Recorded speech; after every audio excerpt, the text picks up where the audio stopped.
నేను పరిశుద్ధాత్మ దేవుణ్ణి మరి ఏలూరు మరి పట్టణానికి మరి గ్రామానికి ప్రభా వెళ్తున్నాము, మరి నీ బిడ్డలతో ఏం మాట్లాడతామని అనినప్పుడు పరిశుద్ధాత్ముడు నాకు ఒక చారిత్రాత్మకమైన సందర్భాన్ని బైబిల్లో పాత నిబంధన గ్రంథంలో దేవుడు తెలియజేశాడు. అయితే ఒక దైవజనుణ్ణి దేవుడు పురికొల్పి, చాలా జాగ్రత్తగా వినాలి, ఒక దైవజనుణ్ణి దేవుడే పురికొల్పి, దైవజనుడా నేను చెప్పు చోటికి నువ్వు ప్రయాణమై వెళ్ళు అని ఒక దైవజనుడు రెస్ట్ తీసుకుంటే, దైవజనుడికి రెస్ట్ లేకుండా దేవుడు ఒక దైవజనుడిని పురికొలిపి లేపి పంపిస్తున్నాడు.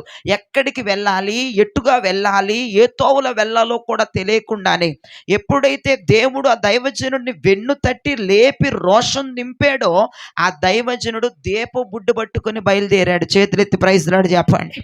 ఆ దైవజనుడు ఎక్కడికి, ఎప్పుడు, ఎక్కడికయ్యా, ఏంటి సందర్భం ఏంటి, అడావుడిగా లెగిసి వెళ్ళిపోమంటున్నావు ఏంటని ఏమీ అడగకుండా దైవజనుడితో దేవుడు మాట్లాడిన మాటను పట్టుకొని లెగిచి వెళ్ళిపోవటం ప్రారంభించాడు.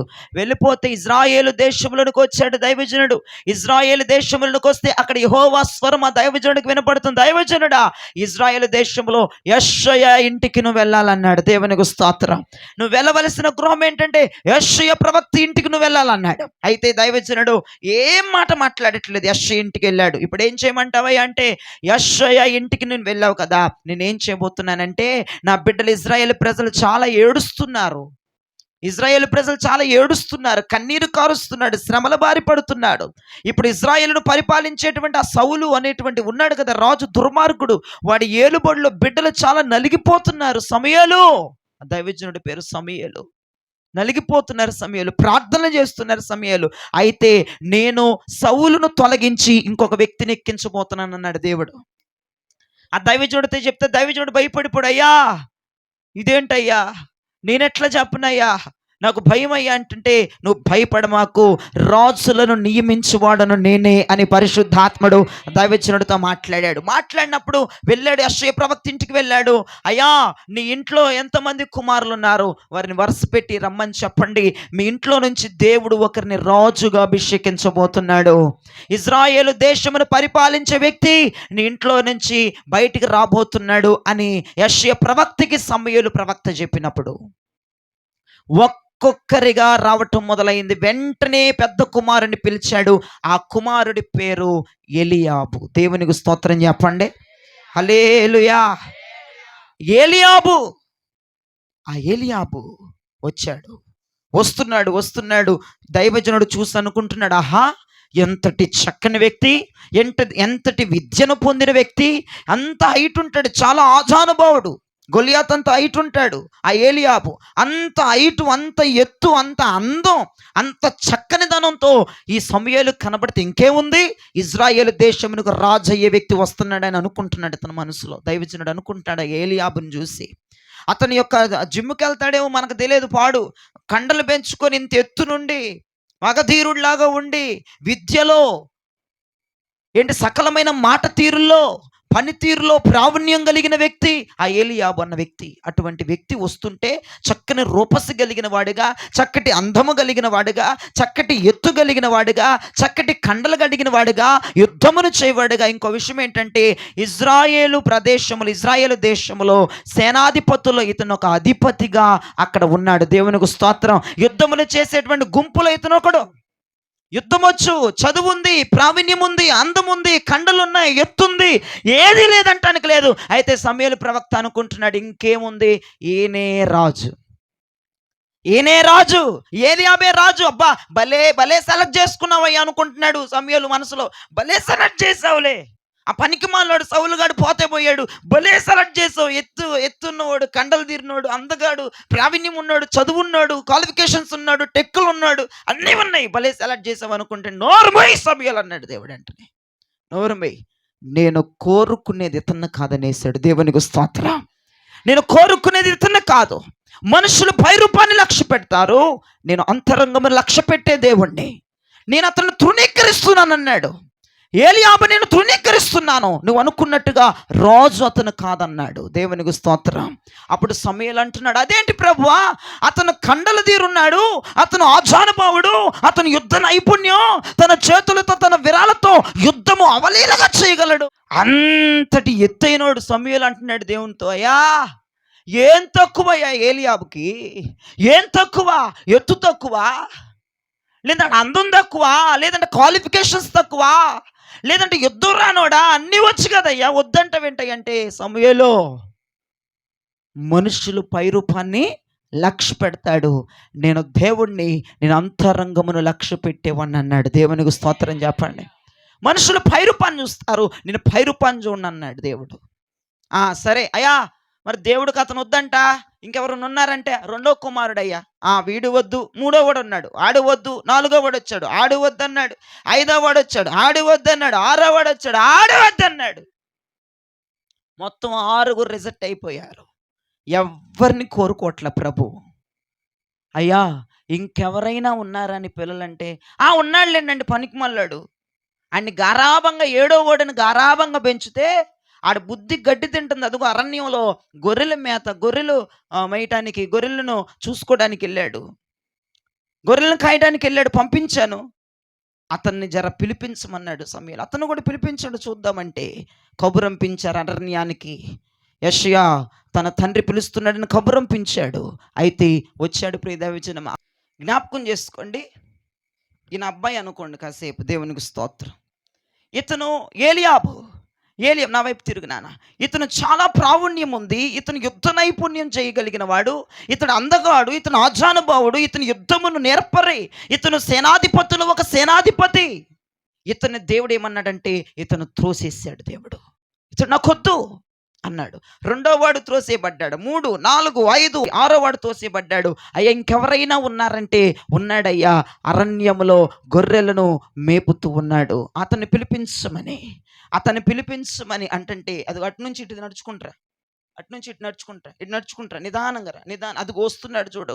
అక్కడి నుంచో చూసి అనుకుంటున్నాడు, ఇతను చూస్తే ఇతను గొర్రెల దగ్గర ఉండేటోడు కదా, శరీరం అంతా కంపు కొడుతుంది. ఇతంది పొద్దున్నే వెళ్ళిపోవాలి గొర్రెలు కాయటానికి, ముఖం కడుక్కోకుండా పాసకంపు వస్తుంది, బట్టలు కూడా ఎట్లా పడితే అట్లా ఉన్నాయి, రెడీ అయ్యి తక్కువ గిక్కేసుకుని వెళ్ళలేదుగా గొర్రెలు మేయడానికి, అట్లా ఎర్రలుగా ఒక మురికి బట్టలు వేసుకొని ఒక అసహ్యకరమైన వాసన కొట్టేటువంటి, అంటే తన నోరు కంపు కొడుతుంది, తన శరీరం కంపు కొడుతుంది. మరి గొర్రెలు కాసేటోడేమో ఆ గొర్రెల స్మెల్ కూడా ఇతనికి పట్టేస్తుంది. ఇతను వచ్చి అట్లా నిలబడ్డాడు. వాక్యం మాట్లాడుతుంది సమూయేలుతో, అతడు అందగాడును, అతని చక్కని కళ్ళు కలిగిన వాడును, అతని ఎర్రని వాడును అని వాక్యం సెలవిస్తుంది. చప్పట్లు కొట్టి ప్రభు నామమున గణపరచండి. ఇతను అందగాడని వాక్యం చెప్తుంది, ఇతని కనులు చాలా అందమైనవని వాక్యం చెప్తుంది, ఇతను ఎర్రని వాడని వాక్యం చెప్తుంది. కానీ చూపులకు ఎట్లున్నాడు, ఇతను కంపు గుడతా కనపడుతున్నాడు. కానీ వాక్యము సమూయేలుకి వినపడుతూ ఉంది, అతన్ని నేను కోరుకున్నవాడు. ప్రైజ్ ది లార్డ్, హల్లెలూయా. ఇతనే నేను కోరుకున్నవాడు. దేవుని యొక్క వాక్కు మీరు జ్ఞాపకం చేసుకోండి. ఇతనే నేను కోరుకున్నవాడు, నేను కోరుకున్న వ్యక్తి ఇతనే. నువ్వు అభిషేకించు సమూయేలు అన్నాడు దేవుడు. అయితే ఇక సమూయేలు అభిషేకించటానికి ప్రయత్నం చేస్తున్నాడు. మోకరించు వినండి. అయితే చూడండి, సమూయేలును దేవుడు అభిషేకించమని చెప్పాడు. ఇతను కోరుకున్నవాడు ఇతనే, నువ్వు అభిషేకించమన్నప్పుడు ఇక సమూయేలు ప్రవక్త దావీదుని అభిషేకిస్తున్నాడు. Praise the lord. అభిషేకిస్తూ అంటాడు, నేను కోరుకున్నవాడు ఇతనే, ఇతను ఆశీర్వదించబడిన వ్యక్తిని అభిషేకించాడు. నిలబడు. ఇతను ఆశీర్వదించిన వ్యక్తిని అభిషేకించాడు. జ్ఞాపకం చేసుకోండి ప్రియ దైవజన, జ్ఞాపకం చేసుకోండి. ఇతన్నేమో త్రోసేసాడు దేవుడు, ఇతన్నేమో దగ్గర చేర్చుకొని కోరుకున్నవాడు ఇతనేనని దేవుడు మాట్లాడాడు. దేవునికి స్తోత్రం. ఇతన్నేమో కోరుకున్నాడంట, ఇతన్నేమో త్రోసేసాడంట. ఏం తక్కువ ఇతనికి? చదువు ఉంది, విద్య ఉంది, క్వాలిఫికేషన్స్ ఉన్నాయి, తెలివి ఉంది, జ్ఞానం ఉంది, కండలు తీరున్నాడు, యుద్ధం అవలీలగా చేయగలడు, ఎత్తుగలిగిన వాడు, అన్నీ ఉన్నవాడే. యెషయా ప్రవక్త చక్కగా చదివించాడు ఇతన్ని, చక్కగా యుద్ధం నేర్పించాడు ఇతనికి. ఏం తక్కువ? కానీ దేవుని చూపులకి ఇతను తృణీకరించబడిన వాడిగా కనపడుతున్నాడు. దేవునికి స్తోత్రం. ఇతను ఇదిగో శరీరం అంతా కంపు కొట్టుకొని ఉండి, శరీరం అంతా స్నానము చేయక, బ్రష్ చేయక, ఆ యొక్క గొర్రెల దగ్గర కాపు కాసుకుంటా, వాటిని మేపుకుంటా, ఆ కంపు కూడా శరీరానికి పట్టున్న వ్యక్తి అందంగా కనపడుతున్నాడంట దేవునికి. నేను చెప్తున్న మాట ఒక సత్యాన్ని గమనిస్తారా? లోకమంతా నిన్ను ఒకలాగా చూస్తే, నా ప్రభువు కన్నులు నిన్ను ఇంకొకలాగా చూస్తున్నాయి. Praise the Lord. లోకమంతా నిన్ను ఒకలాగా చూస్తుంది. లోకానికి పచ్చ కామెరలోడికి మొత్తం పచ్చగా కనపడిద్దంట.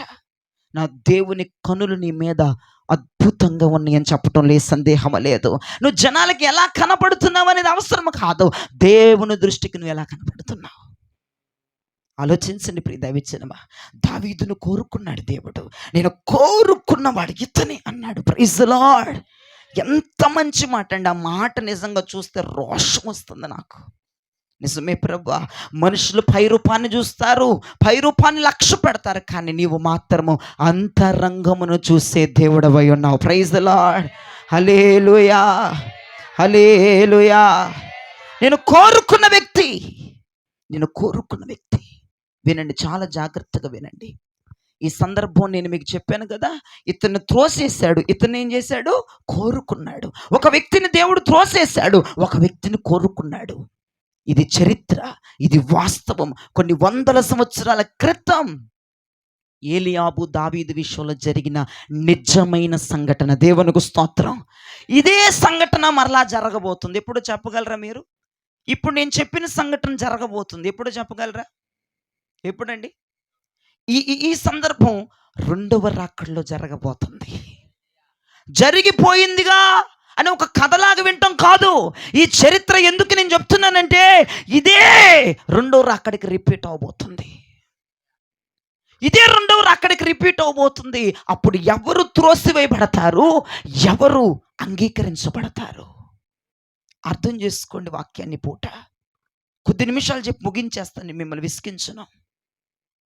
రెండవ రాకడలో ప్రభువు మధ్యాకాశముతో, ప్రధాన దూతల శబ్దములతో, వేవేల దూతల శబ్దములతో దిగి వచ్చినప్పుడు ఏమంటాడంటే, ప్రభువుని ఒక గుంపును చూసి అంటాడంట, ప్రభువు చేత ఆశీర్వదించబడిన వారు లోపలికి రండి అని దేవుడు తీసుకుంటాడంట. అదే క్రమంలో ఇంకొక గుంపుతో ప్రభు అంటాడంట, ప్రభువు చేత, తండ్రి చేత శపించబడిన నీవు త్రోసివేయబడదు అంటాడంట. జ్ఞాపకం చేసుకోండి ప్రియ దైవజనమా. ఇదే నేను చెప్పిన సందర్భం అయిపోయిందిగా. అదొక స్టోరీ కదా, అదొక కథ కదా కాదు. రెండవ రాకడలో ఇదే జరగబోతుంది. నా ప్రభు ఈ భారాన్ని పెట్టి నన్ను ఇక్కడికి నడిపించాడు. నువ్వే గుంపులో ఉన్నావు? వీళ్ళిద్దరూ ఒకే సంఘానికి వెళ్తున్నారు, ఒకే దైవజనుడు పెట్టే ఫుడ్ తింటున్నారు, ఒకే మంచం మీద పండుతున్నారు, ఒకే కంచంలో తింటున్నారు, ఒకే ఉపదేశాన్ని వింటున్నారు, ఒకే చర్చికి వెళుతూ ఉన్నారు, ఒకే పాటలు పాడుతూ ఉన్నారు, ఒకే ప్లేస్లో కూర్చుంటూ ఉన్నారు. కానీ ఇతను త్రోసివేయబడ్డాడు, ఇతను కోరుకోబడ్డాడు. Praise the Lord. ఎందుకు అంటే, వినండి, ఇద్దరు ఒకే సంఘముకు వస్తున్నా, ఒకే పాట పాడుతున్నా, ఒకే బాటలో ఉంటున్నా, ఒకే వాక్యాన్ని వింటున్నా, ఒకే సంఘానికి వెళుతున్నా, ఒకే వాక్యాన్ని మాట్లాడుతున్నా, ఒకే ప్లేస్లో కూర్చుంటున్నా, వీళ్ళ వ్యక్తిత్వాలు, వీళ్ళ మనస్సులు వేరుగా ఉన్నాయి. దేవునికి స్తోత్రం చెప్పండి. వీళ్ళు వెళ్ళేది ఒకే సంఘం, వినేది ఒకే బోధ, కూర్చున్నది ఒకే స్థలం, తినేది ఒకే ప్లేటు, అన్నీ ఒకటి. కానీ వీళ్ళ మనస్సులు వేరు, వీళ్ళ వ్యక్తిత్వాలు వేరు. దేవునికి మహిమ కలుగునుగాక. అందుకే ఏలియాబు అనే వ్యక్తి త్రోసివేయబడ్డాడు, దావీదు అన్న వ్యక్తి అంగీకరించబడ్డాడు. రెండవ రాకడలో ఎవరు అంగీకరించబడతారు, ఎవరు త్రోసివేయబడతారు? ఒక క్వశ్చన్ నీ మనసులో రావాలి రాత్రి.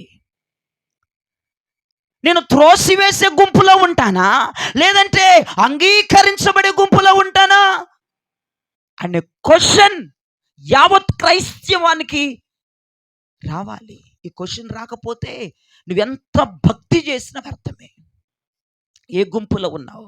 ఏలియాబులాగా ఏలియాబులాగా చక్కగా పాటలు పాడేసి చంపగా కంజర్లు కొట్టేసి దైవజనుడి దగ్గర మంచి పేరు పొందుకున్నంత మాత్రాన నువ్వు అంగీకరించబడవు.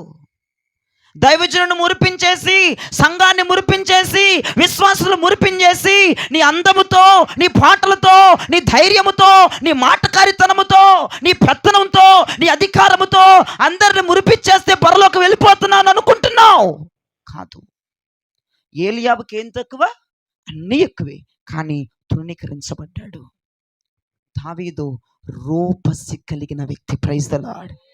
బయటికి చాతగాని వాడే కానీ, అందము లేని వాడే కానీ 4 అడుగులే ఉంటాడు. పొట్టివాడు, అందముండదు, బలముండదు, శక్తి ఉండదు అంటున్నాడంటే యెషయా ప్రవక్త. అలా అని చెప్తున్నాడంటే ఈయన గురించి సాక్ష్యం దైవజనుడిగా. అయ్యా, ఆడు పనికి మాలోడు, చిన్నోడని గారాభంగా పెంచితే గారాభం కాస్త నెత్తికి ఎక్కాడు. ఆడికి చదువు అబ్బలా, ఆడు పనికి మాలోడు, పాసిపనే చేయాలాడు అని దైవజనుడి దగ్గర తిట్టాడు అతన్ని.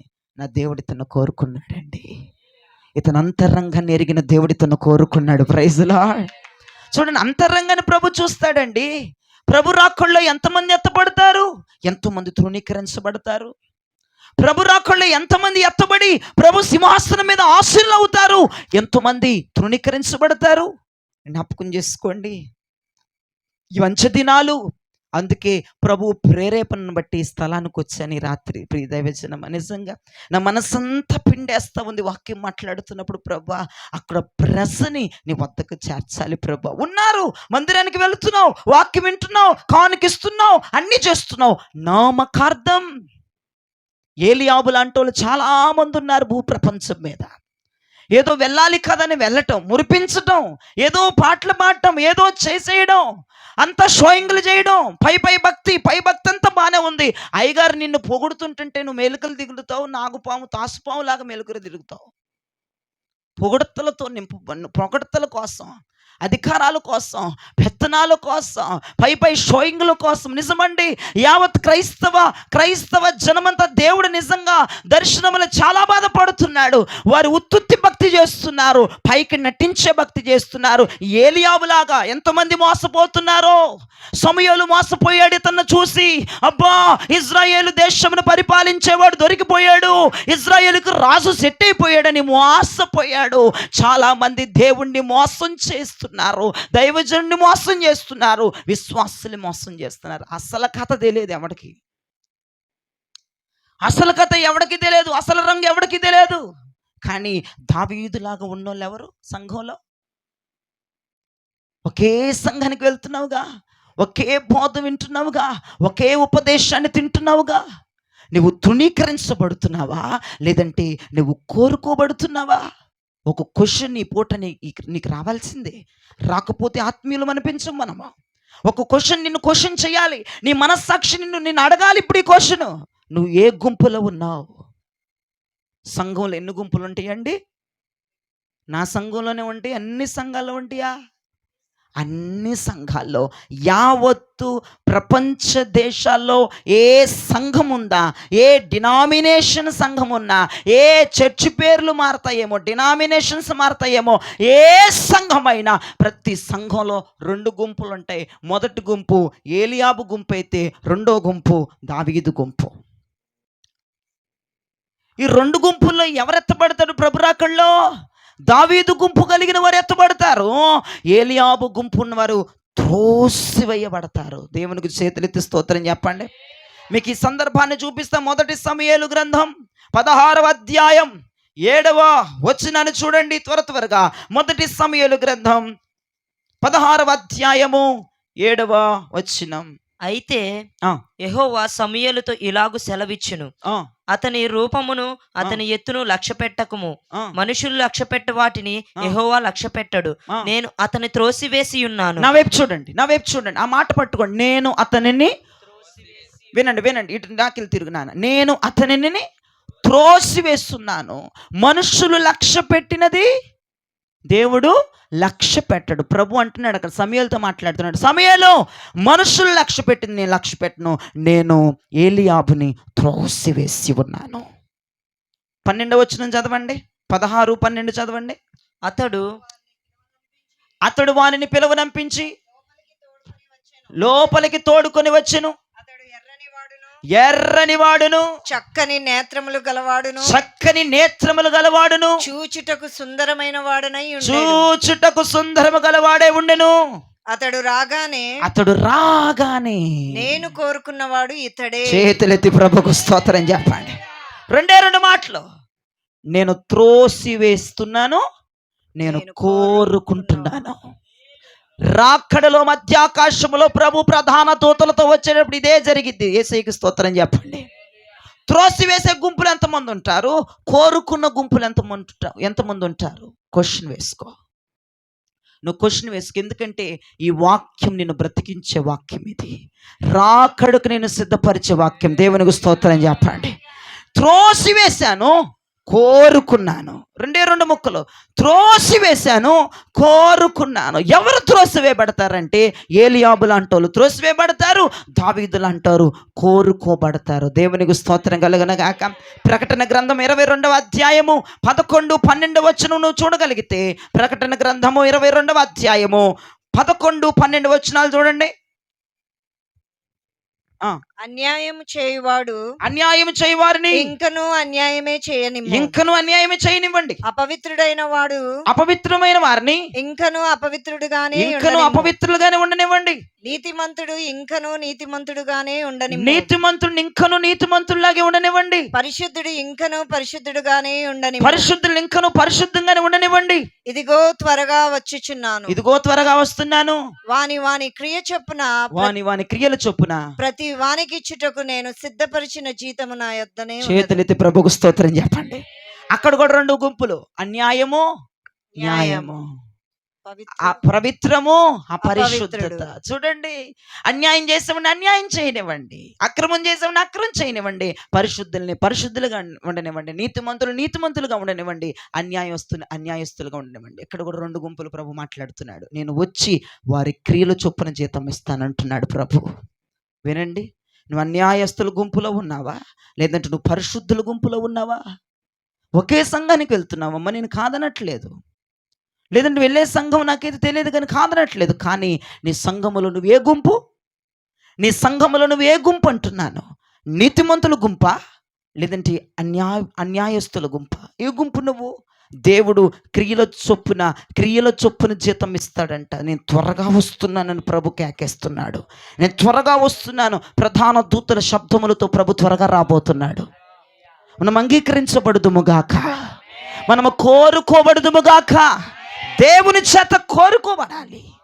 దేవుడు మనం కోరుకోవాలి. ఎస్, నేను కోరుకున్నాను, విత్తన్నాను ప్రభు. ఆ గుంపులో ఇక్కడికి వచ్చిన వాళ్ళందరూ ప్రభు పేరట ఉండునుగాక. దేవునికి స్తోత్రం. రేపు నా ప్రభు ప్రత్యక్షమైనప్పుడు నిన్ను పరీక్షిస్తాడు, నిన్ను పరిశీలిస్తాడు. నువ్వే గుంపులో ఉన్నావు? రేపు నా ప్రభు వచ్చినప్పుడు నిన్ను పరీక్షిస్తాడు, నీ క్రియలను ఆయన చూస్తాడు, నిన్ను పరిశోధిస్తాడు. నువ్వే గుంపులో ఉన్నావు? ఇప్పుడే నువ్వు క్వశ్చన్ వేసుకో. నువ్వే గుంపులో ఉన్నావు నీకు అర్థమైపోవాలి వాక్యం వింటుండగా. నువ్వు సంఘంలో ఏ గుంపు? రెండు గుంపులు ఉంటాయి ఖచ్చితంగా. నువ్వు వెళ్ళే సంఘంలో రెండు గుంపులు ఉంటాయి. ఉండవయ్య గారంటే కుదరదు, అది అబద్ధం. నువ్వు చెప్తుంది. నువ్వు వెళ్ళే సంఘం ఏదైనా, నీ సంఘంలో రెండు గుంపులు, రెండు పక్షాల వారు ఉంటారు. నువ్వే పక్షం ఉన్నావు? నువ్వే గుంపులో ఉన్నావు? ఒక్కసారి నిన్ను నీవు పరీక్షించుకోవలసిన వాక్యం ఇది. ఏలియాబులాగా ఉంటే కుదరదు. దావీదు గుంపులో, నీతిమంతుల పరిశుద్ధుల గుంపులో ఉంటే ప్రభు రాకడలో మనం ఎత్తబడతాం. దేవునికి స్తోత్రం, హల్లెలూయా. నీకు నచ్చిన భక్తి చేస్తే కుదరదు, ఆయనకి నచ్చిన భక్తి చెయ్యాలి. నాకు నచ్చినట్టు చేస్తానండి, నాకు వచ్చినట్టు, నాకు నచ్చితే వస్తానండి, లేకపోతే లేదండి, కుదరదు. ఆయనకి నచ్చిన భక్తిని నువ్వు చేయగలగాలి. నీకు నచ్చింది చేస్తే ఎట్లాగా? నువ్వు ఎందుకు ఇంకా చర్చికి వెళ్ళడం? నీకు నచ్చింది చేసుకుంటే ఇంటి దగ్గర కూర్చొని చేసుకో. మందిరానికి వెళ్ళాల్సిన అవసరం లేదు. నువ్వు మందిరానికి వెళ్ళామంటే దైవజనుడికి నువ్వు లోబడిపోవాలి. నీ ప్రాణాత్మ దేహాలు బలిపీఠం మీద అలాగన సజీవ యాగంగా అలా పండబెట్టేసేయాలి. నీకు నచ్చింది చేయకూడదు. దేవునికి నచ్చిన భక్తి మనం చేయుదుముగాక. దేవునికి నచ్చిన భక్తి మనం చేయుదుముగాక. ఒకడేమో వినండి, ఒకడేమో తన పొలములో కొంత పంట తీసుకొని యేసుప్రభు దగ్గరకు వచ్చాడు.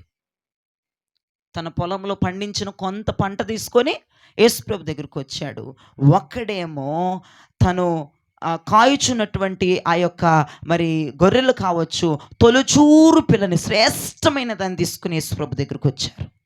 ఎవరి అర్పణ అంగీకరించబడింది? ఎవరి అర్పణ అంగీకరించబడింది? హేబేలు అర్పణ అంగీకరించబడింది. ఎందుకు అంటే వినండి వినండి వినండి, అతని అర్పణ దేవుడు ఏమన్నాడో అక్కడ వాక్యములో ఉంటది. ఇదిగో కయ్యూను అతని అర్పణను నేను లక్ష్య పెట్టలేదు, హేబేలు అతని అర్పణను నేను లక్ష్య పెట్టి ఉన్నాను. దేవునికి మహిమ కలుగునగాక. ఇతను తన పొలములో పండించిన పంటలో కొంత తీసుకొచ్చి యేసయ్యకి ఇచ్చాడు. ఇతను తను కాసేటువంటి ఆ యొక్క గొర్రెల్లో తొలిచూలు పిల్లని తీసుకొచ్చి యేసయ్యకి ఇచ్చాడు. ఇక్కడ కానుకెంతో లెక్క కాదు. ఇడు 10,000 ఇచ్చాడు, ఈడు 20,000 ఇచ్చాడు. 20,000 ఇచ్చినందుకు దేవుడు వీడిని అంగీకరించాడు, అది లెక్క కాదు. ప్రభు ఏమన్నాడు తెలుసా? కయ్యూను అతని అర్పణను నేను లక్ష్య పెట్టలేదు. అతని అర్పణ అతని అన్న దగ్గర అంటే దేవుడు ఎవరినైతే అంగీకరిస్తాడో, నువ్వు 10 రూపాయలు ఇచ్చినా దేవుడు నీ కానుకను నీ అర్పణను లక్ష్య పెడతాడు. ఇక్కడ కానుక ప్రాముఖ్యం కాదు. ఇక్కడ ఎక్కువ ఇచ్చారా తక్కువ ఇచ్చారా, ఫ్రెష్ది ఇచ్చారా పుచ్చిది ఇచ్చారా, అది కాదు. అక్కడ కయ్యూను అతని అర్పణను నేను లక్ష్య పెట్టలేదు, హేబేలు అతని అర్పణను నేను లక్ష్య పెట్టాను. ఎందుకంటే ఈ హేబేలు యేసయ్యకి అంగీకారంగా ఉన్నాడు, అందుకే అతని కానుక అంగీకరించబడింది. ఈ కయ్యూను అంగీకరించబడలేదు. నువ్వు అంగీకరించబడకుండా 1,00,000 రూపాయలు కానుక పెట్టులో వేసిన వృధానే. నువ్వు అంగీకరించబడాలి. నేను కోరుకున్న వారు వీరే అంటేనే నువ్వేదిచ్చిన చెల్లుబాటు అవుతుంది.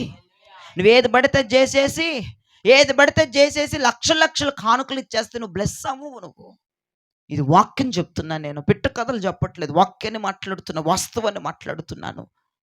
నువ్వేదన్నా అనుకో ప్రియ దైవజన, నువ్వెంత గొప్ప కానుక తీసుకురా, నువ్వు చర్చిలో అందరికంటే గొప్ప గొప్ప కానుకలు నువ్వు నువ్వు అంగీకరించబడకుండా నువ్వేది ఇచ్చినా అది ప్రభు లక్ష్య పెట్టడు. మొట్టమొదటిగా నీవు అంగీకరించబడాలి, అప్పుడు నువ్వు ఏది ఇచ్చినా దేవుడు లక్ష్య పెడతాడు. దేవునికి స్తోత్రం చెప్పండి. నువ్వు అంగీకరించబడాలి, నువ్వు కోరుకోబడాలి, దేవుని చేత కోరుకోబడాలి. ఇంక ఎన్ని ఉన్నాయండి బైబిల్లో. వస్తికి బదులు దేవుడు ఎస్తేరును కోరుకున్నాడు. దేవునికి స్తోత్రం చెప్పండి. వస్తికి బదులు దేవుడు ఎస్తేరును కోరుకున్నాడు. అంటే చూడండి, నువ్వు వస్తి గుంపులో ఉన్నావా, ఎస్తేరు గుంపులో, సంఘంలో ఎన్ని గుంపులు ఉంటాయి? 2 గుంపులు ఉంటాయి. నువ్వు ఏలియాబువా, దావీదువా, నువ్వు ఎస్తేరువా, వస్తివా, నువ్వు న్యాయవంతుడువా, అన్యాయవంతుడువా, 2 గుంపులు. నువ్వే గుంపులో ఉన్నావు? నిన్ను నువ్వు ఈ రాత్రి పరీక్షించుకో. నీ మనస్సుకు పరీక్ష పెట్టు. నీ మనస్సాక్షిని గద్దిస్తే ఈ రాత్రి ఒప్పుకొని విడిచిపెట్టు. ప్రభా, నేను అన్యాయస్తుల గుంపులో ఉన్నాను, నేను ఏలియాబు గుంపులో ఉన్నాను, నేను వస్తి గుంపులో ఉన్నాను, నన్ను క్షమించయ్యని ఈ వాక్యం అయ్యేలోపే నీ మనస్సులో పశ్చాత్తాపడతా ఉండు. దేవుడు నిన్ను క్షమించునుగాక. అర్థమైందండి? ఇతడే ఎందుకు కోరుకోబడ్డాడు, ఇతడే ఎందుకు తృణీకరించబడ్డాడంటే ఇతడు అంగీకరించబడిన వ్యక్తి. Praise the Lord. అందుకే హేబేలు కానుకను దేవుడు ఈజీగా లక్ష్య పెట్టాడు. ఇతను పంటల్లో తీసుకొచ్చి 10వ భాగం తీసుకొచ్చి ఇచ్చిన సంతోషం లేదు. దేవుడు ముఖం సూరుమంటుందంట కయ్యూను తెచ్చే కానుక చూసి. ఎందుకంటే ఇతని మనస్సు దేవునికి అంగీకారంగా లేకుండా ఎంత ఇచ్చినా దేవునికి నచ్చదు. అందుకే జ్ఞాపకం చేసుకోండి, నువ్వు సంఘంలో ఏ గుంపులో ఉన్నావో, ఏ గుంపుతో నువ్వు సహవాసం చేస్తున్నావో, అసలు నువ్వు ఏ గుంపులో స్థిరపడిపోయావు అనేది ఈ రాత్రి పూట నీకు అర్థమైతే దేవునికి స్తోత్రం చెప్పండి. మొదటి మాట చెప్తా, 4 విషయాలు చెప్పి ముగించేస్తా త్వరగా. దేవుడు ఎవరిని కోరుకుంటాడు, దేవుడు ఎవరిని తృణీకరిస్తాడు. 4 విషయాలు, 4 మాటలు టకటక చెప్పేస్తాను. మీ హృదయంలో రాసి పెట్టేసుకోండి చెరగని అక్షరాలతో. మొదటి మాట, రోమీయులకు రాసిన పత్రిక 15వ అధ్యాయము 15-16 వచనాలు చూడండి. రోమీయులకు రాసిన పత్రిక 15వ అధ్యాయము 15-16 వచనాలు. అమ్మా, అయినను అన్యజనులు అను అర్పణ పరిశుద్ధాత్మ వలన పరిశుద్ధపరచబడి ప్రీతికరమగునట్లు ఆ, నేను సువార్త విషయమై యాజక ధర్మము జరిగించుచు ఆ, దేవుని చేత నాకు అనుగ్రహింపబడిన కృపను బట్టి ఉమ్, అన్యజనుల నిమిత్తము ఉమ్. యేసుక్రీస్తు పరిచారకుడు నైతిని. చేతులెత్తి ప్రభుకు స్తోత్రం చెప్పండి. అపోస్తులైన పౌలయ్య ఏమంటున్నాడు తెలుసా? అపోస్తులైన పౌలయ్య అంటున్నాడు, అన్యజనుల అర్పణ దేనితో పరిశుద్ధపరుస్తాడంట? ఏమండి ఏమండి పరిశుద్ధాత్మ వలన పరిశుద్ధపరచబడి. దేవునికి స్తోత్రం. హల్లెలూయా. అన్యజనుల అర్పణ. అన్యజనుడు అంటే అర్థం ఏంటి? దేవునిని ఎర్రగనటువంటి వారిని అన్యజనులు అంటారు. అన్యజనుల యొక్క అర్పణ పరిశుద్ధపరచబడటానికి నేను పరిచారకున్నయ్యానంటున్నాడు పౌలయ్య. పౌలయ్య పరిచర్య ఎందుకు చేస్తున్నాడు? పౌలయ్య నువ్వు సేవ ఎందుకు చేస్తున్నావయ్యా? ఎందుకు నువ్వు చేయాల్సిన అవసరం ఏంటి పౌలయ్య సేవ అంటే? అన్యజనులి అర్పణ పరిశుద్ధపరచబడాలి. అదే నా సేవ, అదే నా కర్తవ్యం, అదే నా రోషం అంటున్నాడు. దేవునికి స్తోత్రం. వినండి ప్రియ దైవజనమా, వినండి. ఇప్పుడు పొద్దాకలి పిల్లోడిని నెగిటివ్గా చూపించకూడదుగా, ఏమని కూడా నెగిటివ్గా చూపిద్దాం ఒకసారి. దేవునికి స్తోత్రం చెప్పండి. ఇజ్రాయేలు అర్పణ దేవుడు అంగీకరిస్తాడు. దేవునికి స్తోత్రం చెప్పండి. ఇజ్రాయేలు అర్పణ దేవుడు అంగీకరిస్తాడు. యూదుల అర్పణ దేవుడు అంగీకరిస్తాడు. ఎందుకంటే వీరు దేవుడిని ఎరిగి రక్షణ మారు మనసు పొందిన వ్యక్తులు. దేవునికి స్తోత్రం చెప్పండి. ఇజ్రాయేలు ప్రజల అర్పణ దేవుడు అంగీకరిస్తున్నాడు. యూదుల అర్పణను దేవుడు అంగీకరిస్తున్నాడు. అన్యజనుల అర్పణను దేవుడు అంగీకరించడు. దేవునికి మహిమ కలుగునుగాక. తన ప్రజల అర్పణ, తనని ఎరిగిన వారి యొక్క అర్పణ, తనను మనస్ఫూర్తిగా నమ్మిన వారి యొక్క అర్పణ దేవుడు అంగీకరిస్తున్నాడంట. వీరి పేరు ఏం పెట్టారంటే ఇజ్రాయేలీలు లేదా యూదులు అని పిలువబడుతున్నారు. వీరి అర్పణ దేవుడు అంగీకరిస్తున్నాడు. ఇదిగో ఈ అన్యజనం ముందు చూసావా? ఈ అన్యజనము యొక్క అర్పణ దేవుడు అంగీకరించట్లేదు. ప్రైజ్ ది లార్డ్ చెప్పండి. యూదులు మాత్రమే కాదు, అన్యజనుల అర్పణ కూడా అంగీకరించాలి. అన్యజనుల అర్పణ కూడా దేవుడు అంగీకారముగా ఉండాలని అపోస్తుడైన పౌలయ్య పరిచర్య చేస్తున్నాడు. అతను చేసే పరిచర్యే అన్యజనుల అర్పణ పరిశుద్ధపరచబడి వీరు అంగీకరించబడాలి. ఈ అన్యజనులు దేవునికి దగ్గరైపోవాలి. వీరు పరిశుద్ధపరచబడి వీరు అంగీకరించబడాలి అని దేవుడు ఆశపడుతున్నాడు. అదే పరిచర్య పౌలయ్య చేస్తున్నాడు. మీరు పౌలయ్య ఇప్పుడు ఒకవేళ ఉన్నాడు అనుకో, అడిగితే ఇదే మాట చెప్తాడు, నేను పరిచర్య చేసేదే అన్యజనుల అర్పణ అంగీకరించబడాలని. ఈ పూట దేవుడు మిమ్మలను అంగీకరించునుగాక. దేవుడు నిన్ను కోరుకొనుగాక. అన్యజనులు పరిశుద్ధపరచబడాలి. అన్యజనులు పరిశుద్ధపరచబడాలి. అన్యజనులు అంగీకరించబడినట్లు నేను పరిచారకుడునైతిని. దేవునికి స్తోత్రం. నేను పరిచర్య చేసేదే అన్యజనుల అర్పణ అంగీకరించబడాలని. దేవుడు అన్యజనులను పరిశుద్ధపరిచి వారిని కోరుకోవాలని నేను పరిచర్య చేస్తున్నాను అన్నాడు. ఈ పూట ఒక సదవకాశం దేవుడు మనకిస్తున్నాడు, నిన్ను కోరుకునే అవకాశం. దేవునికి స్తోత్రం చెప్పండి. నా ప్రభువు నిన్ను కోరుకొనుగాక. నా ప్రభువు దృష్టి నీ మీదకు వచ్చునుగాక. నీవు పరిశుద్ధపరచబడి దేవుడికి నీవు అంగీకారముగా ఉందువుగాక. యెషయా ప్రవక్త అన్నాడు కదా 43లో, మీరు తెరవద్దులే కానీ దేవుడు అంటున్నాడు, నీ ప్రాణమునకు ప్రతిగా ఆత్మలను ఇస్తానన్నాడు దైవజనుడికి. దేవునికి స్తోత్రం చెప్పండి. ఏమన్నాడు దైవజనుడిని? నీ ప్రాణమునకు, అంటే ఓ దైవజనుడా, ఆత్మల కోసం నీ ప్రాణము పోవాలి. దైవజనుడు ప్రాణమును లెక్క చేయకూడదు. నీ ప్రాణమునకు బదులుగా ఆత్మలను అర్పిస్తాను, ఆత్మను నేను ఇస్తాను నీకు అన్నాడు. దైవజనుడికి యొక్క లక్ష్యం ఏమవ్వాలంటే ఆత్మల భారం అవ్వాలి. ఈ రోజుల్లో విమర్శ కాదండి, నన్ను తప్పుగా అర్థం చేసుకోవద్దు. దైవజనుల యొక్క లక్ష్యం ఏంటో తెలుసా? లక్ష్యం మారిపోయినాయండి.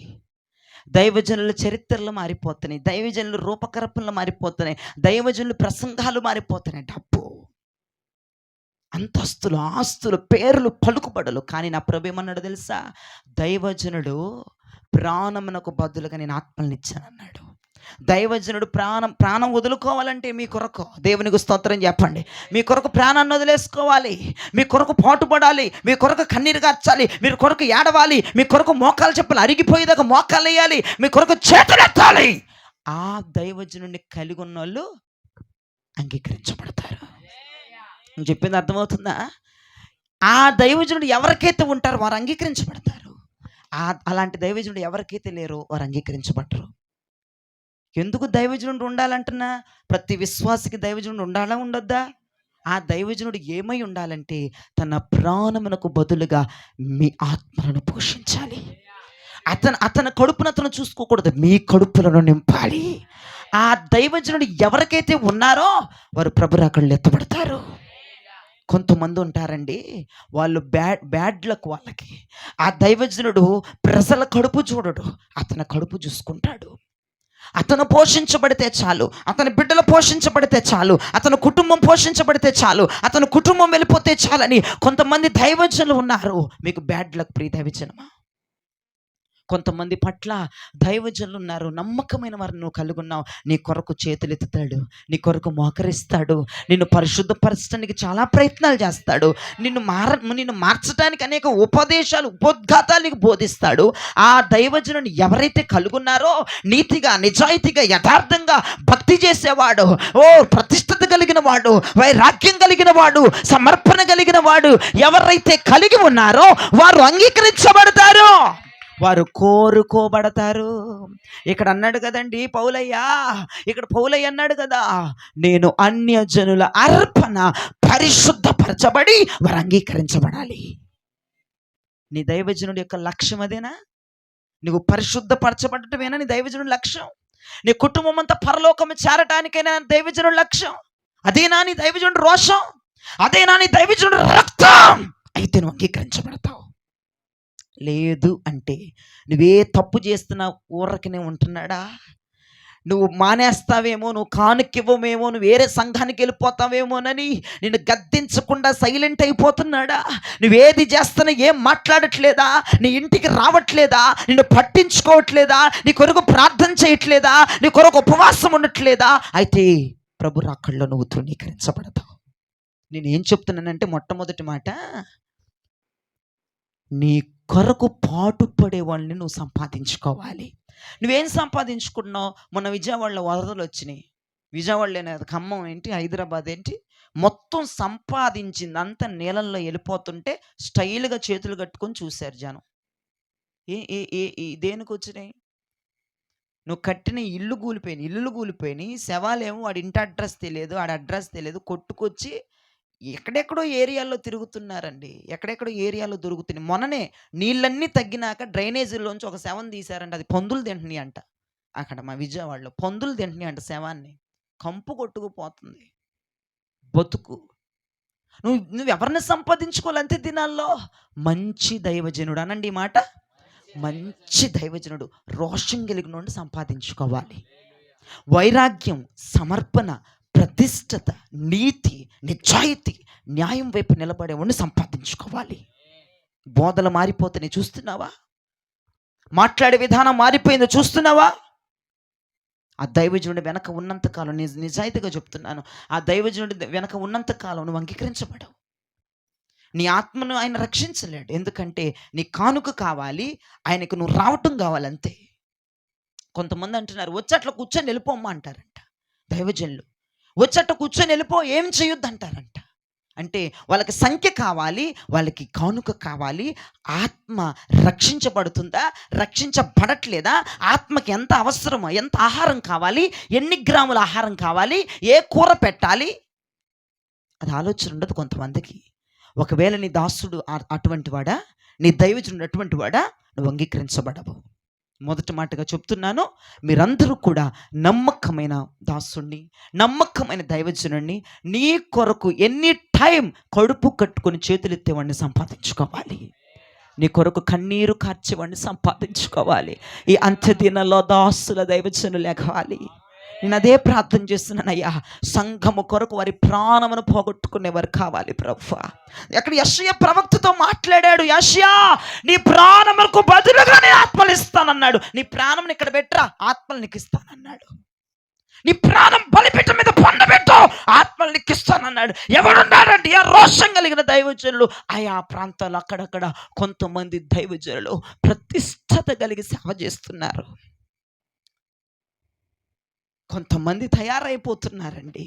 వారి కడుపును చూసుకునే వాళ్ళు, వారి కుటుంబాన్ని పోషించుకునే వాళ్ళు, సంఘాన్ని మర్చిపోయేవారు, విశ్వాసులు మర్చిపోయేవారు. వాళ్ళ ఆలన పాలన వాళ్ళకి అనవసరం. నువ్వు అంగీకరించబడాలంటే ఎలాగునా? నువ్వు ఎలా అంగీకరించబడతావు? నువ్వు ఎలా కోరుకోబడతావా? దైవజనుడు లేకపోతే, కరెక్టోడు లేకపోతే నీ బతుకేమైపోద్ది? ఆలోచించండి. మొట్టమొదటి మాటగా నేను ఒకటే చెప్తున్నానండి. సంపాదించుకుంటే, నీకు దమ్ముంటే, నీకు శక్తి ఉంటే, నీకు రోషం అనేది ఒకటి ఏడిస్తే, నువ్వు ఉప్పు కారమే తింటే కనుక అలాంటి దైవజనుడిని పట్టుకోండి. మించిందేమీ లేదు. దినములు కొద్దిగా ఉన్నదన్న సమయం వాడు తెలుసుకున్నాడు లూసిఫర్ గాడు. ఆ సమయాన్ని నువ్వు తెలుసుకోవాలి. మించింది ఏమీ లేదు. దేవుని వైపు చూసి ముందుకు అడుగులు వేయి. ఆ దైవజనుడిని సంపాదించుకో. ఒకవేళ నీ దాసుడు అటువంటి వాడైనా చాలా లక్కీ. నువ్వు ఖచ్చితంగా నువ్వు అంగీకరించబడతావు. ఖచ్చితంగా నేను కోరుకున్న వారు వీరే అంటాడు. చప్పట్లు కొట్టి ప్రభుని స్తుతించండి. ఎందుకంటే దైవజనుడు కావాలి. ప్రతి సంఘానికి, ప్రతి విశ్వాసికి, ప్రతి కుటుంబానికి, ప్రతి ఆత్మీయుడికి దైవజనుడు కావాలి, అవసరం. వాడు ఎలాంటి వాడై ఉండాలి? తన ప్రాణమును సైతము వదులుకునేవాడై ఉండాలి. నీ కోసం, అర్థమైందా? నీ కోసం వదిలేసేవాడై ఉండాలి. అలాంటి వాడిని సంపాదించుకోనికి దమ్ము ధైర్యం ఉంటే కొన్ని రోజులే ఉంది, ఇక కొద్ది క్షణాలే ఉన్నాయి, కొన్ని గంటలే ఉన్నాయి, కొన్ని దినాలే ఉన్నాయి. ప్రభు రాబోతున్నాడు. నువ్వేం చేస్తావు నాకు తెలియదు. ఇప్పుడు వరకు ఆస్తులను సంపాదించుకున్నావు, అవి నిన్నేమీ చేయలేకపోయినాయి. ఇల్లు సంపాదించుకున్నావు, వస్త్రాలు సంపాదించుకున్నావు, బంగారం ఇవి నిన్నేమీ చేయలేకపోయినాయి. రోషం కలిగిన ఒక్కడిని సంపాదించుకో. నీ కొరకు, నీకు బాధ అంటే నీ కొరకు మోకరించేవాడిని ఒక్కడిని సంపాదించుకో. నీకు శ్రమ వచ్చిందంటే ఆ శ్రమలో, ఆ దుఃఖములో నీ కన్నీరు తుడిచేవాడిని, నీ కొరకు చేతులెత్తేవాడిని ఒక్కడిని సంపాదించుకో. నీవు అంగీకరించబడతావు. ఇక్కడ ఏమంటున్నాడు అపోస్తలుడైన పౌలయ్య? నేను అన్యజనుల అర్పణ పరిశుద్ధపరచటానికే నేను సేవ చేస్తున్నాను. ప్రభుకు స్తోత్రం. మొదటి మాట ఎంతమందికి అర్థమైంది? దేవుని స్తోత్రం చెప్పుకోండి. ఇక రెండో మాటకు వచ్చేద్దాం, త్వరగా నేను ముగించేస్తున్నా. ఇక రెండో మాటకు వస్తే మత్తయి సువార్త 25వ అధ్యాయము 32, 33 వచనాలు చూడండి. మత్తయి సువార్త 25వ అధ్యాయము 32, 33 వచనాలు. అప్పుడు సమస్త జనములు ఆయన ఎదుట పోగు చేయబడుదురు. గొల్లవాడు మేకలలో నుండి గొర్రెలను వేరుపరచునట్లు ఆయన వారిని వేరుపరిచి తన కుడి వైపున గొర్రెలను, ఎడమ వైపున మేకలను నిలవబెట్టును. నా వైపు చూడండి. అక్కడ ఎన్ని గుంపులు కనపడుతున్నాయి? నేను ఏది చూపించిన 2 గుంపులు అక్కడ వాస్తవంగా ఉన్నాయి. 2 గుంపులు. మొదటి గుంపు గొర్రెలు, రెండో గుంపు మేకలు. మీరు నా వైపు తిరగండి, మీరు నా వైపు తిరగండి. మొదటి గుంపు గొర్రెలు, రెండో గుంపు మేకలు. ఈ 2 గుంపుల్లో నుంచి చూడండి, చూడండి, చూడండి. ప్రభు వచ్చినప్పుడు ఏం జరిగిద్దో తెలుసా? సంగమా, సంఘంలో మేకలు ఉన్నాయి.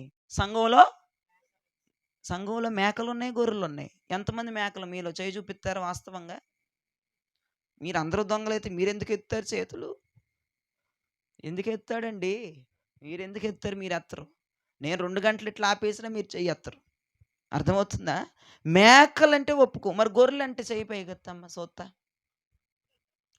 మా గొర్రె కాదు, మేక కాదు, నువ్వు ఎవరు మరి చెప్పు? బైబిల్లో 2 గుంపే ఉంది, 3వ గుంపు లేదు. మరి నువ్వే జాతికి చెందింటారు? నాకు అర్థం కావట్లేదు. దేవునికి స్తోత్రం. చూడండి, గొర్రెల గుంపు, మేకల గుంపు. మేకల గుంపులో నుంచి గొర్రెలను వేరు చేసేస్తాడంట. ప్రభుకు స్తోత్రం చెప్పండి. ఆయన వచ్చి చేసే పని ఏంటి తెలుసా? ఏం చేయడు. మేకల్లో నుండి గొర్రెలను తీసుకుంటాడు అంతే. ఆయన కావాల్సింది గొర్రెలు. సంఘంలో నేను ఎన్ని మాటలు చూపించినా, ఇంకా 2-3 మాటలు చూపించినా 2 గుంపులు ఖచ్చితంగా కనపడతాయి నీకు. నువ్వు ఏ గుంపు అనేది నువ్వు డిసైడ్ అయిపోవాలి. నువ్వు ఏ గుంపులో ఉన్నావు ఇప్పుడు వరకు, నువ్వు ఏ గుంపులోకి రావడానికి ఇష్టపడుతున్నావు, నువ్వు డిసైడ్ అవ్వాల్సింది ఇదే. నేను వాక్యం చెప్పేంతసేపు, వాక్యం అయిపోయిన వెంటనే ఒక డిసిషన్కి వచ్చేసి, ఒక సమర్పణకు వచ్చేసి ప్రభు దగ్గర ఒక తీర్మానం తీసుకొని ఇక్కడి నుంచి వెళ్ళాలి. నీ జీవితం ఆశీర్వదించబట్టు నేను చూడాలి నా కళ్ళతో. నీ బిడ్డలు, నీ తరాలు, నీ భవిష్యత్తు, నీ కుటుంబాలు దీవించబట్టు నేను నా కళ్ళతో చూడాలి. Praise the lord. హల్లెలూయా. చూడండి, గొర్రెలనట మేకల గుంపు నుండి గొర్రెల్ని, ఇవి కలిసిపోయినాయి. ఇప్పుడు ఇవి కలిసిపోయినాయి. ఇవి ఏం చేయబడ్డాయి? గొర్రెలు మేకలు రెండు కలిసిపోయినాయి. ప్రభు వచ్చినప్పుడు ఏం చేస్తాడంటే మేకలలో నుండి గొర్రెలను వేరుపరిచేస్తాడు. ప్రైజ్ ది లార్డ్, హల్లెలూయా. ఈ మేకల్లో నుంచి గొర్రెలు వేరైపోతాయి ప్రభు వచ్చినప్పుడు. ఇప్పుడు అందరు కలిసే ఉంటున్నారు. బుల్లె, అక్క, ఓమో, ఇది నీ ఏసీరే బాగా కట్టుకొచ్చుకున్నావు, బాగానే ఉంది ఎవ్వారం. ఇప్పుడు బాగా కలిసి ఉన్నారు. మూతి రాసుకుంటారు, పక్క పక్కన కూర్చుంటారు. అయ్యగారు వాక్యం చెప్తే ఇగిలించుకుంటారు. పళ్ళు టూత్ పేస్ట్ నీదేది ఉప్పు ఉందని పళ్ళల్లో చూపించని చెప్పుకుంటారు. అదిగో ఏం పళ్ళు తెరుస్తుంది. ఇవన్నీ జరుగుతూ ఉంటాయి. కానీ ప్రభు వచ్చినప్పుడు ఏం జరిగిద్దంటే వీళ్ళిద్దరు పళ్ళు చూసుకున్నారే, ఎదురు చూసుకున్నారే. ప్రభు వచ్చినప్పుడు ఈ గొర్రెలన్నీ వేరైపోతాయి. ఈ మేకలు ఒక పక్కన ఉంటాయి. ఈ మేకలు ఇక దిక్కులేని ఏడుపు ఏడవాలి తప్ప ఏడుపు ఎవడ ఎండో. అందుకే ఈ పూట ఏం చెప్తున్నానంటేనండి, మనం మేకల గుంపులోకి వస్తే బాగుంటుంది అనిపిస్తుంది నాకు అండి. అర్థమైందా? మేకల గుంపులోకి అందరం వచ్చుదుముగాక. దేంట్లోకి వస్తావు బుల్లె? దేంట్లోకి రావాలా? గొర్రెల గుంపులోకి రావాలా? ఈ గొర్రెల గుంపులోకి వచ్చినప్పుడు ఇక్కడ ఈ మేకతో చేయగలిపిన కూరలు ఇటు నుంచి అటు పాస్ చేసుకున్నా, మళ్ళీ కూరలు పంపించుకుంటారు ఆ పేట నుంచి ఈ పేటకి.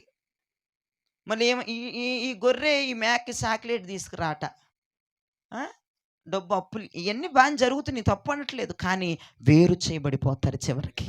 అందుకే మీరు ఏం చేయాలంటే గొర్రెల గుంపునే మీరు ఎంచుకోవాలి. Praise the lord.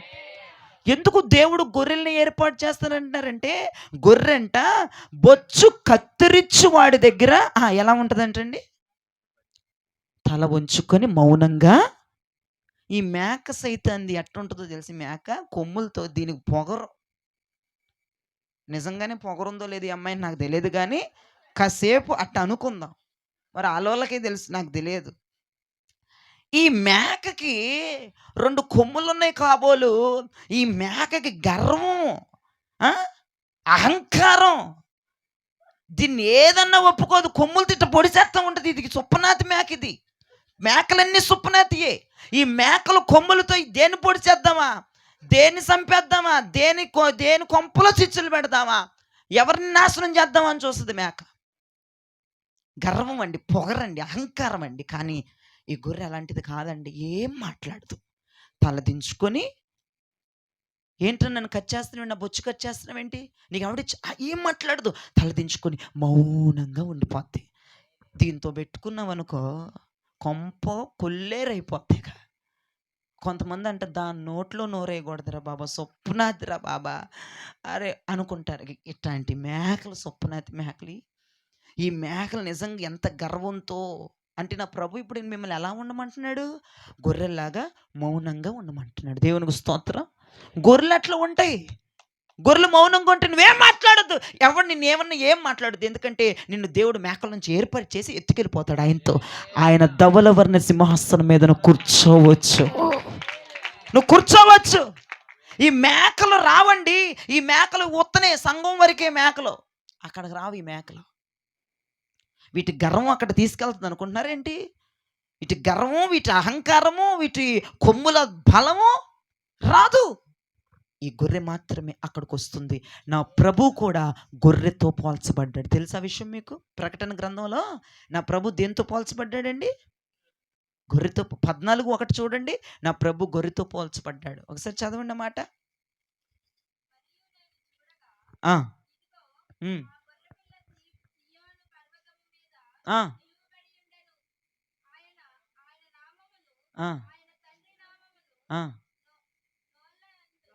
నొసళ్ళ యందు దేవునికి చేతులెత్తి స్తోత్రం చెప్పండి. నేను చూడగా ఆ పర్వతం మీద గొర్రె పిల్ల ఉంది. దేవునికి స్తోత్రం చెప్పండి. ఆ సింహాసనం దగ్గర గొర్రె పిల్ల, ఆ గొర్రె పిల్ల ప్రభు అయిన యేసుక్రీస్తు. నా దేవుడు గొర్రెతో పోల్చబడ్డాడు. మీరు వినండి. మీరు కూడా గొర్రెలైతే ఆ సింహాసనం దగ్గరికి మనం వెళ్ళబోతున్నాం. గొర్రెలు మాత్రమే సింహాసనంలో కూర్చుంటాయి. మేకలు కూర్చుంటే, గొర్రెలు కూర్చుంటే సింహాసనంలో, గొర్రెలే కూర్చుంటే. దేవునికి స్తోత్రం.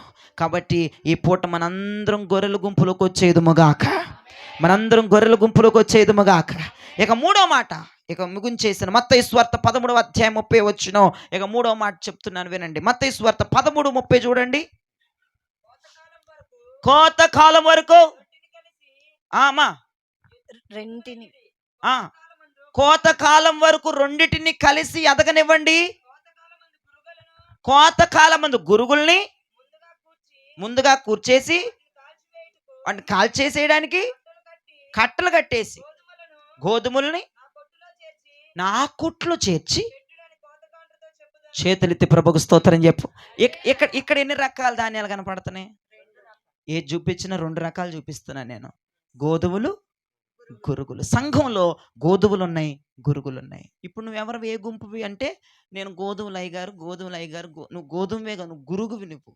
నువ్వు చెప్పుకు తిరగటం తప్ప నువ్వు గురుగువి. గురుగి దేనికన్నా పనికి వస్తుందా? ప్రయోజనం ఉంటుందండి? వేస్ట్, పనికి మాలి అట్లా ఎదిగిద్ది అంతే, ఏముండదు దాని యొక్క వ్యాపారం. కానీ గోధుమ యొక్క ప్రయోజనము గొప్పది. ప్రైజ్ ది లార్డ్, హల్లెలూయా. సంఘములో మనము గోధుమల వలె ఉండటం నేర్చుకోవాలి. గోధుమలంటే ఉపయోగపడతాయి, గురుగులు ఉపయోగపడతాయా? ఉపయోగపడవు. గోధుమలంటే ప్రయోజనం, గురుగులంటే ప్రయోజనమా? కాదు. నీవు సంఘములో ఉపయోగపడేదానిగా ఉన్నావా, వచ్చిపోయేదానిగా ఉన్నావా? నువ్వు సంఘములో చేదోడు వాదోడు దానిలా ఉన్నావా, లేదంటే ఏమి చేయకుండా అట్ట వచ్చి దెబ్బమొహం వేసుకొని కూర్చొని పోతున్నావా? ఇక ఇంటికి అయిపోయిందా? సంఘానికి వెళ్ళి అటెండెన్స్ చేసుకుని ఆ సుప్నాథుడు నన్ను తిడతాడు, వెళ్ళపోతే పాస్టర్ గాడు నా మీదే పడేడుతాడు, నీ ఇల్లు వత్తమేనా గురుగులాగా, లేదంటే గోధుమలాగా? ఏదన్నా ప్రయోజనం ఉందా నీలో? సంఘంలో నీ ప్రార్థన ద్వారా, నీ ఉపవాసాల ద్వారా, నీ ప్రయాస ద్వారా, నీ కన్నీరు ద్వారా, నువ్వు దైవజనుడికి సహకరించే సహకారం ద్వారా ఏమన్నా నీ ద్వారా సంఘానికి ప్రయోజనం ఉందా? నువ్వు గోధుమవైతే ప్రయోజనం ఉండిద్ది, నువ్వు గోధుమ కాకపోతే ప్రయోజనం ఉండదు. ఈ పూట ఏం చెప్తున్నానంటే, నీవు ప్రభు నిన్ను కోరుకోవాలంటే నీవు సంఘములో గోధుమల వలె ఉండాలి. అంటే వచ్చిపోయే దానిలాగా ఉండకూడదు. గోధుమ మంచి మాట బైబిల్లో రాస్తుంది, మీరు చూడక్కర్లేదు. కానీ గోధుమ విత్తనం భూమిలో పడి సస్తే కానీ అది ఫలించదు. దేవునికి స్తోత్రం చెప్పండి. గోధుమ గింజ భూమిలో పడి చావాలండి. గోధుమలో ఉన్న లక్షణం ఏంటో తెలుసా? అది భూమిలో పడి చచ్చిపోతుంది. గోధుమ ఏం చేస్తుంటే శరీరాశల్ని చంపుకుంటుంది. దేవునికి స్తోత్రం చెప్పండి. గోధుమ ఏం చేస్తుంటే నేత్రాశల్ని చంపేస్తుంది. గోధుమ ఏం చేస్తుంటే గర్వాన్ని అణిచేసిద్ది, అహంకారాన్ని అణిచేసిద్ది, కుళ్ళుని అణిచేసిద్ది, తన స్వలాభాల్ని చంపి అవతల పడేస్తుంది. అది గోధుమ. ఈ గోధుమలే రేపటి రోజున కొట్లలో చేర్చబడతాయి. గురుగులు రేపటి రోజున అగ్నితో కాల్చబడి ఈ యొక్క ఉంటుంది కదా, ఈ యొక్క బొగ్గు ఉంటుంది కదా, ఇది మొత్తం కూడా విసిరివేయబడుతుంది, దూరం చేయబడుతుంది. జ్ఞాపకం చేసుకుని ప్రియదావిచ్చినమా, గోధుమల వలె మనం కొట్లలో చేర్చబడదామా, గురుగుల వలె మనము ఎత్తి పారవేయబడదామా? ఏ గుంపులో ఉంటావు? గోధుమలో ఉండాలంటే ఖచ్చితంగా నువ్వు భూమిలో పడి చావాలి. నీ కుటుంబం ఫలించబోతుంది. నువ్వు ఎప్పుడైతే లోకానుసారంగా సస్తావో, ఎప్పుడైతే గర్వంతో సస్తావో, ఎప్పుడైతే నువ్వు లోకాశల్ని, శరీరాశల్ని, జీవడంబల చంపుకొని ఉంటావో నువ్వు ఫలిస్తావు. నువ్వు ప్రభు రాకళ్ళు ఎత్తబడతావు, కొట్లలో చేర్చబడతావు. ఇక 4వ చెప్పు ముగిస్తాను చూడండి. మత్తయి సువార్త 13వ అధ్యాయం 49. మత్తయి 13:49. అలాగే యుగ సమాప్తి యందు జరుగును. దేవదూతలు వచ్చి నీతిమంతులలో నుండి దుష్టులను వేరుపరచి వీరిని అగ్నిగుండంలో పడవేయుదురు. నా వైపు చూడండి. అక్కడ ఎన్ని గుంపులు కనపడుతున్నాయి? నేను ఏది చూపించిన 2 గుంపులు చూపిస్తూనే ఉన్నా ఫస్ట్ నుంచి, అవునా కాదా? అక్కడ ఎన్ని గుంపులు ఉన్నాయి? 2. మొదటి గుంపు నీతిమంతులు, రెండో గుంపు దుష్టులు. చూడండి, దుష్టుల్లో నుంచి నీతిమంతులను దేవుడు తీస్తాడంట. దేవునికి స్తోత్రం చెప్పండి. ఇప్పుడు నువ్వు నీతిమంతుడువా, నీవు దుష్టుడువా? ముగించేసి వాక్యం అయితే అయిపోయింది. నీలో మారు మనసు వచ్చిందో రాలేదో నువ్వు చూసుకోవాలి. వాక్యం అయితే చెప్పేసాను, అయిపోయింది. నువ్వు నీతిమంతుల గుంపులో ఉన్నావా, నువ్వు దుష్టుల గుంపులో ఉన్నావా? దుష్టుల గుంపులో ఉంటే తల్లి నిన్ను త్రోసేసేస్తాడు. నీతిమంతుల గుంపులో ఉంటే నిన్ను ప్రత్యేకించబడి నిన్ను ఎత్తుకెళ్తాడు పరమకి దేవుడు. నిన్ను చూపించి ఇదిగో నా బిడ్డ ఇదిగోనని దేవుడు దూతలతో, ప్రధాన దూతలతో నిన్ను చూపించి దేవుడు ఆనందిస్తూ ఉంటాడు. దేవునికి స్తోత్రం చెప్పండి. ఈ పూట మీరు జ్ఞాపకం చేసుకోవాల్సిన విషయం ఏంటంటేనండి, దేవుడు ఒక వ్యక్తిని తృణీకరించాడు, త్రోసివేశాడు, మరొక వ్యక్తిని కోరుకున్నాడు. కోరుకున్న గుంపులు ఎంతమంది ఉన్నారు?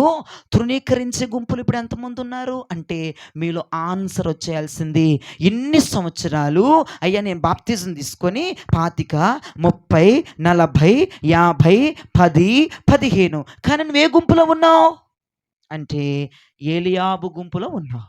నువ్వే గుంపులో ఉన్నావు అంటే దుష్టుల గుంపులో ఉన్నావు. నువ్వే గుంపులో ఉన్నావు అంటే గురుగుల గుంపులో ఉన్నావు. నువ్వే గుంపులో ఉన్నావు అంటే మేకల గుంపులో ఉన్నావు. నువ్వే గుంపులో ఉన్నావు? వస్తి గుంపులో ఉన్నావు.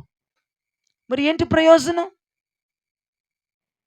ఈ పూట ఎందుకు ఈ వాక్యం మీ దగ్గర దాకా విజయవాడ నుంచి పట్టుకొచ్చారంటే, మీరందరూ పరిశుద్ధపరచబడి నా ప్రభు చేత మీరు కోరుకోబడాలి, అంగీకరించబడాలి.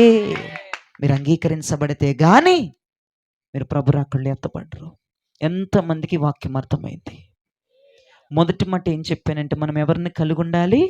రోషము కలిగిన దైవ, ప్రతిష్టత కలిగిన, సమర్పణ కలిగిన దైవజనుడు, నీ కొరకు చేతులెత్తగలిగిన, నీ కొరకు తన ప్రాణమును చంపుకోగలిగిన దైవజనుడిని కలిగి ఉంటే నీవు కోరుకోబడతావు. లేకపోతే నీవు మరి ఎవడున్నాడు? నువ్వు అలాంటి వాడిని సంపాదించుకుంటేనే నీవు కోరుకోబడతావు, అంగీకరించబడతావు. అలాంటి దైవజనుడు లేడనుకో, ఇక నువ్వు సదురుకోవటమే, మూటా గట్ర అగ్నిలోకి వెళ్ళిపోవటానికి, పాతాళంలోకి వెళ్ళిపోవటానికి. ఇక రెండో దగ్గరకు వచ్చేటప్పటికి చూడండి, మొదటి మాట అలాంటి దైవజనుడిని సంపాదించుకోవాలి. ఇక రెండో విషయంకి వచ్చేటప్పటికి ఏం చేయాలి? మనం గొర్రెల వలె ఉండాలి. దేవునికి స్తోత్రం. సాత్వికంతో ఉండాలి. మహిమ కలుగునగాక ప్రభుకి. ఎవ్వరు నిన్ను ఏమన్నా మాట్లాడొద్దు, వాళ్ళ పని పట్టే బాధ్యత నీదే ఉంది. ఇప్పుడు ఒకటి చెప్తున్నాను వినండి. ఈమె గట్టిగా వీడి మీద అరిచేసింది, వీడు కూడా అరిచేసాడు అనుకో, ఇంకా దేవుడు ఎందుకు మీ మధ్యలో? ఈమె నిన్ను గట్టిగా అరిచేసి నీ పరువు తీసేసి, నీ ఇజ్జత్ తీసేసి, నిన్ను నిందల మీద నిందలేసేస్తుంటే యెహోవా చూచుకొనును. ఆయనకు అప్పచెప్పేసాయి. పగ తీర్చుకొనుట ఆయన వంతు, నీ వంతు కాదుగా. నీ వంతు తీర్చుకుంటే వాళ్ళకు బుద్ధి రాదు, ఆయనను తీర్చుకొనివ్వండి. వాళ్ళకు బుద్ధి వచ్చేటట్లుగా ప్రభు చెప్తారు. కాబట్టి మీరు సాత్వికులై గొర్రెల వలె ఉంటే మీరు అంగీకరించబడతారు, కోరుకోబడతారు. మీరు గొర్రెల్లాగా ఉండాలి, మేకల్లాగా ఉండొద్దు. ఇక మూడో విషయంకి వచ్చేటప్పటికి ఏం చేయాలి? గోధుమల్లాగా ఉండాలి. ఎలా ఉండాలి మనం? గోధుమల్లాగా భూమిలో పడి చచ్చిపోవాలి. ఏం చేయబడాలా? శరీరాశలు, నేత్రాశలు, జీవడంబాలు, ప్రాణమా తిను, తిరుగు, సుఖించు, వెండి నగల ఆభరణాలు వేసుకో, ఎగురు, గెంతు, ఎన్ని సావాలి. ఈ గుంపులోనే మనం ఉందుముగాక. ఇలా ఉంటేనే అమ్మ తల్లి నీవు కోరుకోబడతావు, లేకపోతే చాలా కష్టం అమ్మ. ఇక నాలుగో విషయంకి వస్తే, దుష్టుల గుంపులో ఉండక నీతిమంతుల గుంపులో ఉంటే ప్రభు రాకళ్ళు మనందరం సంతోషంగా ప్రభు సింహాసనం దగ్గర, గొర్రెపిల్ల దగ్గర మనందరం సింహాసనంలో ఆశీర్వాదమవుతుంది. దేవునికి స్తోత్రం. మీరు, నేను, మీ కుటుంబం, నీ భర్త, నీ పిల్లలందరూ కూడా రాకళ్ళు ఎత్తబడుదురుగాక. ప్రభు రాకళ్ళు ఎత్తబడుదురుగాక. మీ ఫ్యామిలీ అంతా దేవుని చేత అంగీకారం నొందునుగాక. మీ కుటుంబం అంతా దేవుడు మీ కుటుంబాన్ని అంతా కోరుకొనుగాక. ఈ వాక్యమును ప్రభు దీవించి మీ వినికిడిలో ఆశీర్వదించుగాక. ఆమేన్.